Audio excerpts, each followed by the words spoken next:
दोस्तों नमस्कार।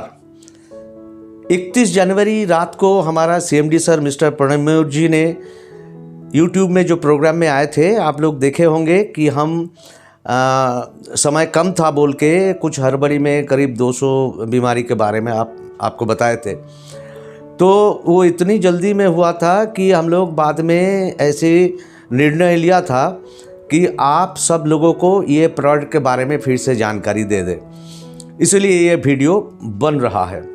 हम लोग कोशिश करेंगे, एक दिन में इतनी सारी दवाई के बीमारी के बारे में बोलना मुश्किल हो जाएगा, इसलिए अल्फ़ाबेटिकली जैसे ए आज बोलेंगे और एक वीडियो में जाएंगे, बी ऐसी वीडियो में जाएंगे, सी करके। और उसका बाद और एक खुशखबरी है कि हर बीमारी का ऊपर हम लोग अलग अलग वीडियो बनाएंगे ताकि वो बीमारी के बारे में विस्तार से आपको जानकारी मिल जाए। तो सबसे पहले आप सब लोगों को धन्वंतरी बायोसाइंस की तरफ से नमस्कार और आदाब पेश कर रहा हूं। तो सबसे पहले जो बीमारी के बारे में चर्चा करेंगे वो है एबनॉर्मल हार्ट रिदम, मतलब जिसको हम लोग कार्डियक एरिथमिया कहते हैं। ये कार्डियक एरिथमिया क्या होता है? हमारी हृदय को जो स्पंदन होते हैं उसके पीछे जो जिम्मेवार होता है वो है हमारी हार्ट के अंदर दो बिजली की नोड होता है। एक नोड को कहते हैं साइनो आर्टरियल नोड या एसे नोड, और एक है दूसरा जो है वो एट्रियो वेंट्रिक्युलर नोड या AV node.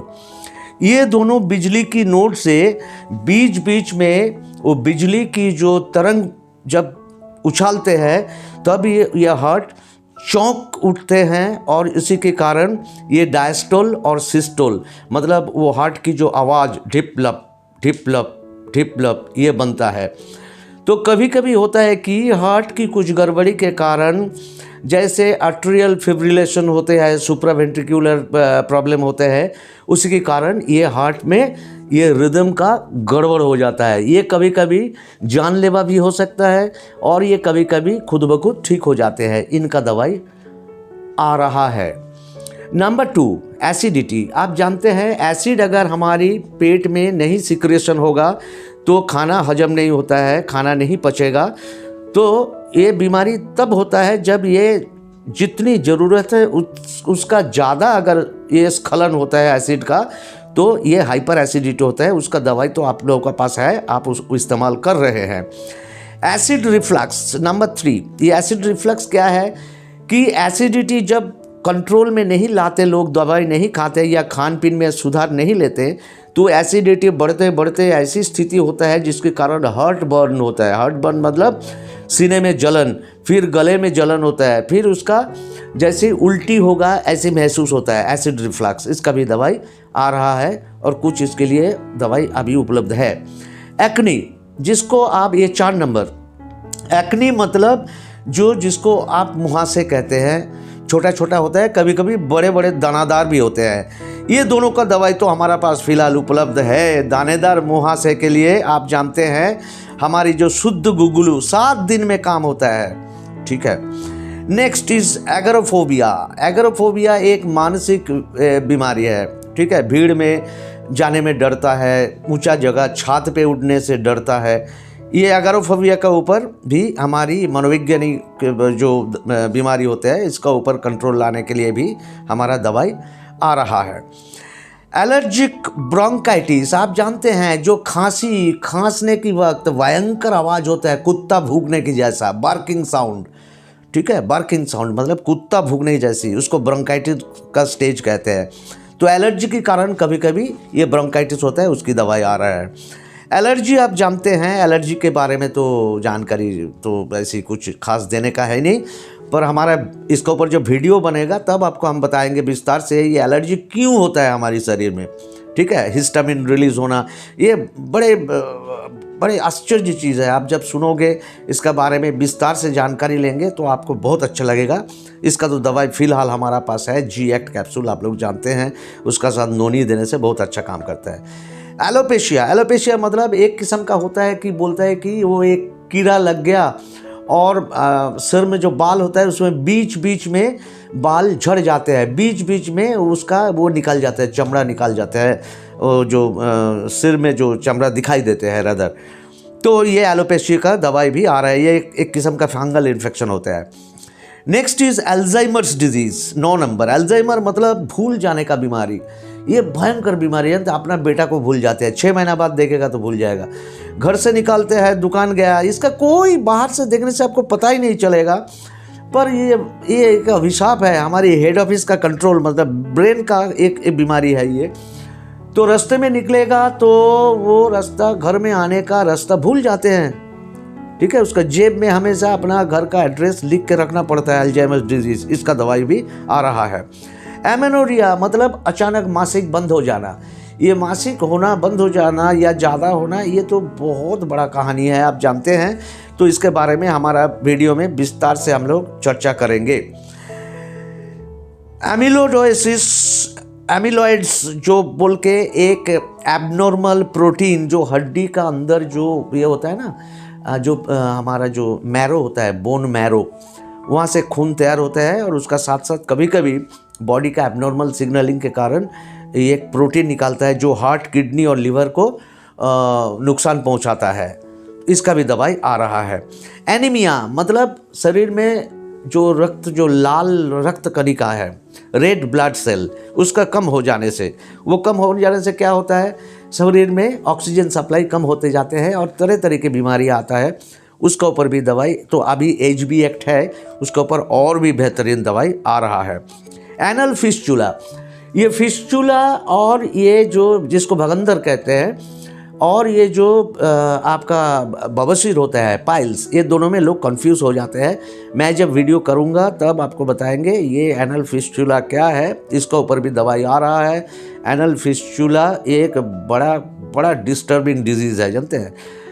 Next is angina pectoris, 14 number. Angina pectoris मतलब एंजाइना पेक्टोरिस मतलब हार्ट में सुई चुभाने की जैसी एक तीव्र दर्द होता है, एक acute pain, just like needle is being introduced in the heart muscle, ठीक है। ये ऑक्सीजन की कमी के कारण होता है, और हार्ट की जो खून बहने के नसें होते हैं उसमें ब्लॉक हो जाने से होता है। Angina pectoris is a signal of heart attack. कुछ दिन का बाद इसको heart attack, acute myocardial infection होने का संभावना बढ़ा देते हैं। एंक्लोसिस स्पॉन्डिलाइटिस, ये क्या है, पूरा शरीर का तरह तरह के हिस्सा टेढ़ा हो जाते हैं, कंधों एक तरफ, हाथ एक तरफ, पूरा बॉडी एक तरफ, कमर एक तरफ, हाँ, ये तरह तरह की जगह में स्पॉन्डिलाइटिस होता है एक साथ। एंक्लोसिस स्पॉन्डिलाइटिस बड़ा खतरनाक बीमारी है, और धीरे धीरे बढ़ता है, ये शरीर को स्टिफ कर देता है। इसका ऊपर भी दवाई आ रहा है। एनोरेक्सिया नर्वोसा, एनोरेक्सिया नर्वोसा क्या है कि नर्वस डिसऑर्डर के कारण उसको भूख कम हो जाते हैं, उसको खाने की इच्छा बंद हो जाते हैं। ये बच्चे लोगों को होता है, ये बड़े लोगों को भी होता है। इसका ऊपर दवाई आ रहा है। Anxiety, 17 number. एंग्जाइटी मतलब तनाव की दवाई भी आ रहा है, ठीक है। तनाव के कारण शरीर को तरह तरह की नुकसान पहुंचते हैं, ये तनाव को मन से भगाने के लिए दवाई। Next is 18 number, arthritis. इसका बारे में मैं ज़्यादा नहीं बताऊंगा, आप जानते हैं अर्थराइटिस क्या होता है। शरीर के तरह तरह की जोड़ में दर्द होता है, कभी कभी बीमार आते हैं रियूमेटॉइड अर्थराइटिस होने से और डिजेनरेटिव अर्थराइटिस होने से। इसका बारे में हमारा जो फिल्म आएगा, जो वीडियो आएगा, उसका ऊपर हम विस्तार से आलोचना करेंगे। 19 नंबर एसाइटिस। एसाइटिस मतलब पेट में बेबजाय पानी आके इकट्ठा होना, ज़रूरत से भी ज़्यादा पानी आके पेट में इकट्ठा होना को एसाइटिस कहता है। ये भी बड़ा खतरनाक बीमारी है। इसको अगर नहीं रुका जाता है तो एक बीमारी होता है, उसको कहते हैं एनासरका। मतलब ये पानी धीरे धीरे बढ़ते बढ़ते पूरे शरीर का बाकी हिस्से में पूरा पानी भर्ती हो जाता है, और एक ये जानलेवा स्थिति है। इसके ऊपर भी दवाई आ रहा है। Asherman syndrome. एशरमैन सिंड्रोम क्या होता है जानते हैं?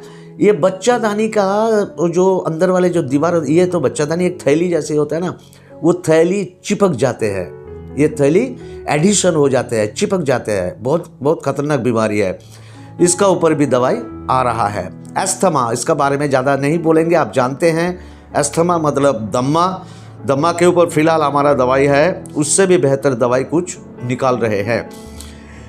नेक्स्ट इज एटोपिक डर्माटाइटिस, मतलब डर्माटाइटिस मतलब स्किन की प्रॉब्लम, त्वचा में घाव होना या वो छोटे छोटे दाना निकालना। तो एटोपिक डर्माटाइटिस एक किस्म का बीमारी होता है, उसको भी दवाई आ रहा है। आर्ट्रियल फिब्रिलेशन, आर्ट्रियल फिब्रिलेशन क्या है? ये जो आपको बोल रहा था ना एबनॉर्मल हार्ट रिदम, उसका पीछे जो एक कारण है आर्ट्रियल फिब्रिलेशन। मतलब ये जो एबनॉर्मल हार्ट रिदम होता है, इसका पीछे कारण है आर्ट्रियल फिब्रिलेशन। इसको ठीक कर देते हैं तो एबनॉर्मल हार्ट रिदम ठीक हो जाता है, उसका दवाई आ रहा है।